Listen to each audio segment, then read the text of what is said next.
Important from JAC boards chemistry class 11। Hello guys, हम लोग some basic concept of chemistry का first chapter मतलब chemistry के फर्स्ट चैप्टर को हम लोग स्टार्ट करने वाले हैं। ये सिर्फ जैक बोर्ड के लिए है जिनका जनवरी लास्ट और फरवरी फर्स्ट में एग्ज़ाम है। और ये इसमें पूरा चैप्टर नहीं, इसमें सिर्फ और सिर्फ इम्पॉर्टेंट टॉपिक्स पढ़ाएंगे जिसमें एग्ज़ाम में 100% आने का चांस है। 100 to 99% कन्फर्म है, ये आएगा ही आएगा जो मैं पढ़ाऊँगा। और ये सिर्फ और सिर्फ इम्पॉर्टेंट होगा, ये ज़्यादा बड़ा लेक्चर नहीं होगा, छोटा ही होगा और सारा इम्पॉर्टेंट होगा। क्लियर है? तो एंड तक बने रहिए और सब्सक्राइब ज़रूर कर दीजिए। चलिए स्टार्ट करते हैं। सबसे पहले स्टार्ट करते हैं नंबर 1 पे जो इम्पॉर्टेंट है, सबसे इम्पॉर्टेंट है, ये पूरा केमिस्ट्री में यूज़ होता है। अगर कहीं जगह कोई भी चैप्टर में आपको इस चीज़ का यूज़ होगा, उसका नाम है mole concept. Mole concept clear है? ये मोल कॉन्सेप्ट है। इसका मैं बस 4 फॉर्मूला कराने वाला हूँ, ठीक है? 4 इसी 4 से आएगा क्वेश्चन और कई बार से आता नहीं है क्वेश्चन, ठीक है? तो मैं करा, पहला है मोल कॉन्सेप्ट का, N is equal to given weight by molar weight. Molar weight, इसको गिवन वेट को W और मोलर वेट को M से डिनोट करते हैं, ठीक है? ये ज़रूर याद रखिएगा, ठीक है? जब कोई देखो, हम पहले ये पहला फार्मूला लिखा है, जस्ट इसी पे क्वेश्चन करा देते हैं, इजी सा मस्त। और वो इजी क्वेश्चन ही आने वाला है, ऐसा ही आने वाला है, गारंटी, मेरा गारंटी है। सेम ऐसा ही क्वेश्चन आएगा, क्वेश्चन में भी मतलब एग्ज़ाम में भी ऐसा ही टाइप से क्वेश्चन आएगा। देखिए पहला इससे रिलेटेड है ये क्वेश्चन, इसी फार्मूला से। क्लियर? तो हम लिखते हैं इधर, calculate the number of molar of carbon in 24 gram of it, question mark. मतलब जब calculate the number of moles of carbon, carbon का नंबर ऑफ मोल्स कैलकुलेट करने बोल रहा है जब 24 ग्राम पर है, मतलब कार्बन का 24 ग्राम पर उसका कैलकुलेट नंबर ऑफ मोल्स पूछा है। तो हम क्या करेंगे, पहले इस फॉर्मूला को लिखेंगे, N is equal to W/M। W का मतलब पता है given weight and molar weight M का मतलब होता है। तो हम एक ट्रिक बता दे रहे कि W मतलब गिवन वेट हमेशा क्वेश्चन में दिए रहेगा और मोलर वेट हम लोग को लिखाना रहता है। मैक्सिमम क्वेश्चन में ऐसा ही होता है, ठीक है? यहाँ जैसे दिया हुआ है calculate the number of moles of carbon, मेरे को मोल्स कार्बन का मोल्स लिखाने बोला है और यहाँ पर दिया हुआ है गिवन वेट। क्लियर? तो कैलकुलेट दी नंबर मेरे को लिखाना है, तो गिवन वेट को सबसे पहले यहाँ लिख देते हैं 24/M। M मतलब मोलर, मोल्स C का कितना होता है, C का 12 होता है। क्लियर? C का कार्बन का 12 होता है, तो मास मतलब कार्बन का मास 12 होता है, ठीक है? मोलर वेट या मास दोनों सेम है। कार्बन का मास 12 होता है, 12 लिख देंगे, ये 2 से कट हो जाएगा, आंसर 2 आ जाएगा। ये पहला फॉर्मूला का था। दूसरा फॉर्मूला पे जाते हैं। दूसरा फॉर्मूला आपका N is equal to number of atom, या इसको मॉलिक्यूल्स बोल सकते हैं, मॉलिक्यूलर, या इसको आइकन्स भी बोल सकते हैं, icons, divided by Avogadro number. Avogadro, clear? इसको हम लोग लिखेंगे, नंबर्स ऑफ एटम को N से डिनोट करेंगे और एवोगाड्रो नंबर को Na से डिनोट करेंगे। क्लियर? Na को ये Na सोडियम नहीं है, ये Na एवोगाड्रो नंबर है, ये फॉर्मूला में यूज़ होता है, ये इसका चिन्ह है, चिन्ह ही समझिए। इसी पे बेसिक क्वेश्चन कर लेते हैं। Calculate the number of moles of, calculate the number of moles of 12.044 multiple 10⁻23 atom of carbon. Clear? इस पर एक क्वेश्चन कर लेते हैं, फॉर्मूला लिख देते हैं, ठीक है? Number of atoms, number of atoms का मतलब यहाँ मुझे दिया हुआ ये नंबर देखो, यहाँ पर कार्बन का एटम शो किया हुआ क्वेश्चन में 12.044 मल्टीपल 10⁻23 एटम्स ऑफ कार्बन। तो हम पहले लिख देंगे नंबर ऑफ एटम में 12.044 multiple 10⁻23 divided by Avogadro number. Avogadro number होता है Na होता है, ये हमेशा याद रखिएगा, थोड़ा इंपॉर्टेंट है, ठीक है। अवोगाड्रो नंबर होता है 6.022 मल्टीपल 10⁻23, ये होता है, इसको याद रखिएगा। ये डायरेक्ट क्वेश्चन भी उठ के आ सकता है इस चीज़ का कि अवोगाड्रो नंबर का ये मतलब अवोगाड्रो का नंबर क्या है, Na का ऐसे दे देगा तो आप ये 10⁻23 डालिएगा, इधर तो सेम ही रहता है, फिर भी देख लें, ठीक है। अब अवोगाड्रो नंबर में ये डाल देते हैं 6.022 मल्टीपल 10⁻23, ये कट गया, इससे ये 2 टाइम्स में कट गया, मतलब n का वैल्यू मेरा 2 आता है, ठीक है। इसका भी 2 आया आंसर।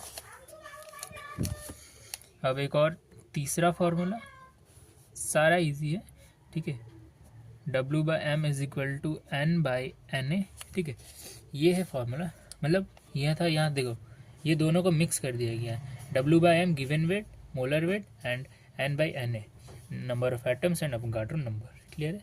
इसको देखो, ये भी सेम इजी है, कुछ करना नहीं है सब में। कैलकुलेट दी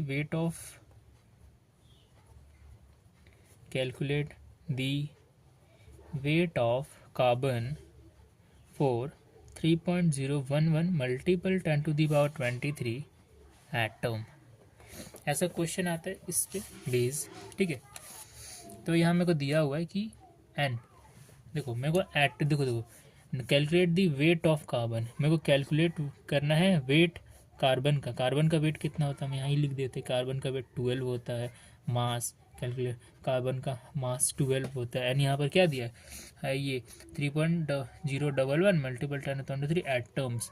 एटम्स का मतलब समझाए थे, यहाँ पर कहाँ गया, नंबर ऑफ एटम्स को n से डिनोट करते हैं, मतलब n is equal to 3.011 multiple 10⁻23।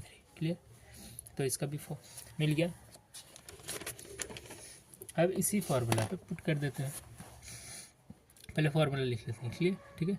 W/m is equal to N/Na, और हम लोग यहाँ बताए थे Na का नंबर भी, तो इधर भी यूज़ कर लेंगे। और मास लिखन ही गया, और हमको इसमें ये लिखना है, अब इसमें हमको ये गिवन वेट लिखना है, तो हम इसको लिख देंगे W। जैसे मास कितना है, मास से 12 कार्बन दिया है इसलिए 12 होता है, n का दिया हुआ है 3.011 मल्टीपल 10⁻23 बटा यहाँ Na है, Na का यहाँ पर है, देखिए इसका यूज़ होगा, मैक्सिमम टाइम इसका यूज़ होता है, ठीक है। 6.022 मल्टीपल 10⁻23, इसका यूज़ आपका सेकेंड थर्ड चैप्टर में भी है, वो वेवलेंथ वाला चैप्टर में, उसमें भी इसका यूज़ है, ठीक है। तो अभी हम लोग इसको क्लियर करते हैं, इसको ये कट जाएगा, ये 2 टाइम्स में कट जाएगा। अब इसको हम यहाँ से काट ले रहे 2 6 12 से, ठीक है। यहाँ से काट 6 आया तो W इज इक्वल टू 6, मतलब W क्या है, अपना गिवन वेट है, क्लियर है। W है अपना गिवन वेट, तो ये भी मिल गया। अब एक लास्ट फार्मूला जिससे आपका पूरा मोल ख़त्म हो जाएगा, मोल जिसको बहुत हार्ड माना जाता है बहुत लोगों के लिए, बट मैं वही इंपॉर्टेंट करा रहा हूँ जो सिर्फ आएगा और उससे आगे कुछ नहीं आ सकता मोल्स में, वो भी जैक बोर्ड का हम करा रहे, ठीक है। चौथा फार्मूला है n is equal to W/m, मतलब given weight by molar weight, is equal to N/Na is equal to B/22.4 litre. Clear. इस पे एक ऐसा क्वेश्चन आता है, क्लियर। ये है बी का मतलब वॉल्यूम मान सकते हैं आप, वॉल्यूम नहीं, हाँ वही वॉल्यूम है, V का मतलब वॉल्यूम होता है, क्लियर। और यहाँ पर आपका लीटर में दिया हुआ है, वो भी अभी क्वेश्चन से समझा देते हैं, आपको समझ आ जाएगा। कैलकुलेट द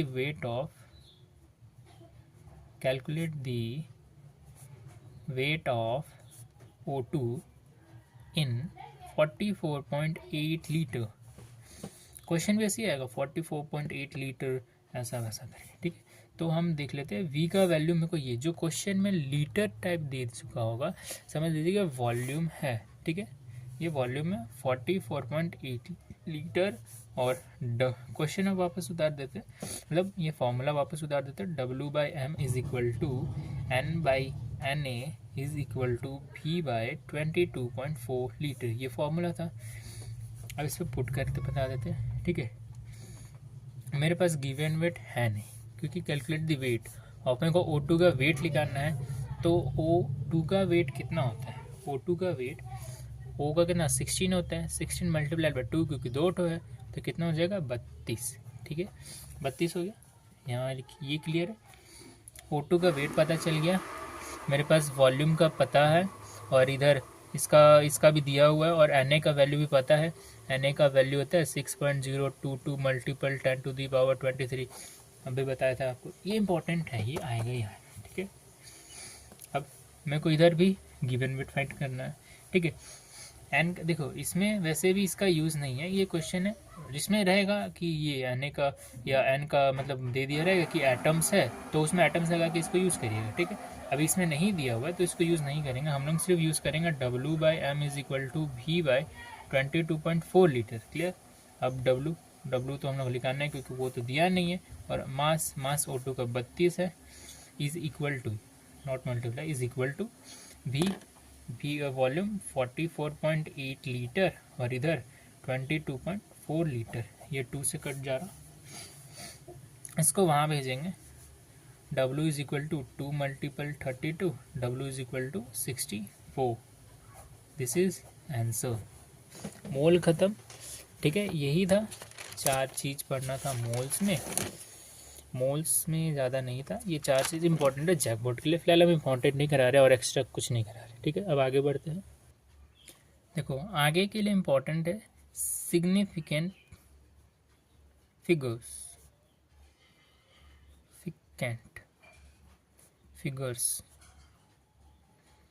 आगे के लिए ये इंपॉर्टेंट है सिग्निफिकेंट फिगर्स, ये 100% है, ले लीजिए सिग्निफिकेंट फिगर, और एक इसके बाद साइंटिफिक नोटेशन कराएंगे, इससे 100% क्वेश्चन आना ही आना है, तो इसको अच्छे से कर लीजिए, ठीक है। ये देखिए, इसका क्वेश्चन आता है 2120 ऐसे लिखा रहेगा नंबर्स, बोल देगा सिग्निफिकेंट फिगर्स में इसको क्रिएट करिए, तो ऐसा दिया रहेगा 2120, हमको इसका लिखना है, ये होता है 3। अब हम बताएं कैसे लिखे 3, ये 0, मेन देखना है कि 0 किस साइड है, ठीक है। यहाँ ये क्या बोलते हैं, जैसे कि यहाँ हम एक और लेते हैं, एक और से समझा देते हैं, जैसे कि यहाँ पर है 0.012, अगर ऐसा क्वेश्चन है, ये देखो, ये जो वेरिएबल नंबर है, ये भी वेरिएबल बट है 0, क्लियर। तो 0 अगर यहाँ देखिए, ये 2 नंबर है, ये 2 नंबर का आगे अगर कितना ही 0 क्यों ना हो, इसका आगे जैसे 0.0000012 ऐसे है, तो भी इसको नहीं काउंट करेंगे, ओनली ये 2 इसी को काउंट करेंगे, 1 और ये 2, हम इसी को काउंट करें, क्लियर। अगर आगे ऐसा जैसे इसी क्वेश्चन में दिया था 012 है, तो हम इसको काउंट नहीं करेंगे, हम सिर्फ इस 2 को काउंट करके आंसर 2 पे क्लिक करेंगे, ठीक है। और अगर क्वेश्चन ऐसा हो कि 12.05 लिखा हो, 12.05, अब तो 0 कहाँ पर है, 2 नंबर के बीच पे है, तो इसको हम बिल्कुल काउंट करेंगे, ठीक है। तो इसको हम 4 लिख सकते हैं, क्लियर। अगर 1 2 3 4 हो तो इसमें 0 है ही नहीं, तो हम टोटल 4 लिखेंगे ही। अगर ऐसा आया, जैसे दिखा रहे कि 0.002308, अब देखिए ये बाहर आगे वाला लेफ्ट साइड वाला 0, ये तो होगा नहीं काउंट। अब बचा कौन सा, ये 3, अब इसका ये दोनों नंबर के बीच में है 0, तो इसको काउंट करेंगे, अभी यहाँ बताए थे, तो इसका भी 4 हो जाएगा, ठीक है। अब एक और दिखाते हैं, एक इम्पॉर्टेंट है थोड़ा, जैसे कि 12300 है, तो इधर भी 0 को काउंट नहीं करेंगे, अगर पॉइंट लगा होता है ना तो काउंट करते, ठीक है। अगर पॉइंट नहीं लगा है तो इसको नहीं काउंट करेंगे, ठीक है। तो यहाँ भी हो जाएगा 3। आप वैसे ही दिखा देते 123.00, इसका क्या कर देंगे 5, क्योंकि पॉइंट लगा है। और अगर देखो, हम बता दे रहे एक और इम्पॉर्टेंट कि अगर 0.01234 लिखा है और 123.00 लिखा है, मतलब इधर पॉइंट है, लेफ़्ट साइड अगर पॉइंट है और राइट साइड अगर पॉइंट है, तो लेफ़्ट वाला को नहीं गिनेगा कभी, राइट वाला को ही गिना जाता है। क्लियर। तो लेफ्ट वाला को तो वैसे ही ये दोनों जीरो हटा करके ये 4 लिख देना, और इधर का पॉइंट लगा है तो इस दोनों को भी गिनना। अगर पॉइंट नहीं लगा है जैसे इस केस में हुआ था तो सिर्फ और सिर्फ 3 लिखना। यहाँ पर पॉइंट है तो इधर हम लोग 5 लिखेंगे। तो ये बात समझ आ जाना चाहिए। और एक ये वाला जिसका हम बताया था 2120, जैसे यहाँ पर पॉइंट नहीं है और इसके बाद बस हम इसी को काउंट करें, जीरो अलग है तो हम इसको 3 लिख सकते हैं। क्लियर। तो सिग्निफिकेंट फिगर्स बहुत ईजी था, 2-3 बार बस प्रैक्टिस करने से सब समझ आता है। अब साइंटिफिक नोटेशन पे आते हैं हम लोग। साइंटिफिक नोटेशन भी बहुत इम्पॉर्टेंट है क्योंकि क्वेश्चन आना ही आना है। ठीक है।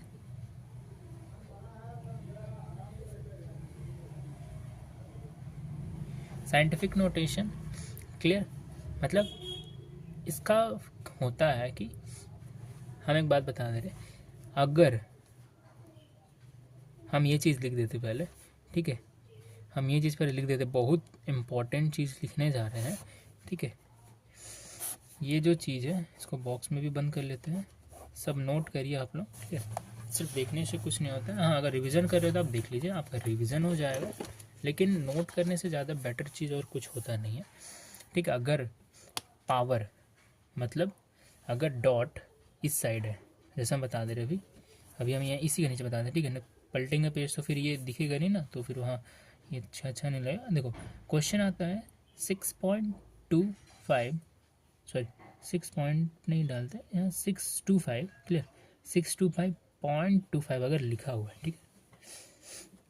इस केस में क्या हुआ कि मेरे पास ये राइट साइड में, मतलब राइट साइड में नंबर ज़्यादा है। ठीक है। और इधर नंबर कम है, मतलब इधर 3 नंबर है, इधर 2 नंबर है। क्लियर।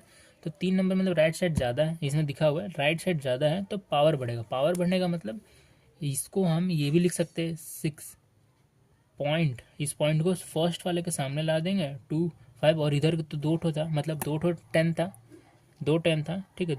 तो 2 10 को इधर 2 5 मल्टीपल 10 टू द पावर 2 लिखेंगे, 10 टू द पावर 2 लिखेंगे। ठीक है। अब सेम इसी का बता दे रहे हैं हम कि अगर 0.00625 है, अगर हम इस चीज़ का बताएं। ठीक है। ये इधर का था, ये इधर का है। क्लियर। तो यहाँ पर ज़्यादा देखो, अब ज़्यादा नंबर तो इधर 1 2 3 4 5, मतलब देखो राइट साइड है अभी तो 5 ज़्यादा इधर, तो एनर्जी घटेगा। एनर्जी घटने का मतलब 10 का पावर घटेगा। घटने का मतलब वो भी बता दे रहे कि अगर जैसे यहाँ पर पॉइंट में, पहला पॉइंट में, ठीक है, तो ये जीरो को नहीं, मेरे को पॉइंट जैसे इसमें था वैसे इसमें भी, यहाँ पर जो सबसे पहले कौन सा नंबर है, ये 625 नंबर है, तो हम इसको 6.25 लिखेंगे। देन मल्टीप्लाइड बाय 10, यहाँ 3 ठो जीरो मतलब 3 ठो 10 है, तो इसको हम 10 टू द पावर -3 लिखेंगे क्योंकि ये पावर घट रहा है। बस इससे ज़्यादा आगे करना नहीं है। बस सिग्निफिकेंट फिगर्स, साइंटिफिक नोटेशन, इतना ही काफ़ी है। ऐसा क्वेश्चन आपको एनसीईआरटी बुक में मिल जाएगा, आप उसको और प्रैक्टिस कर लीजिए। क्लियर है। आगे बढ़ते हैं।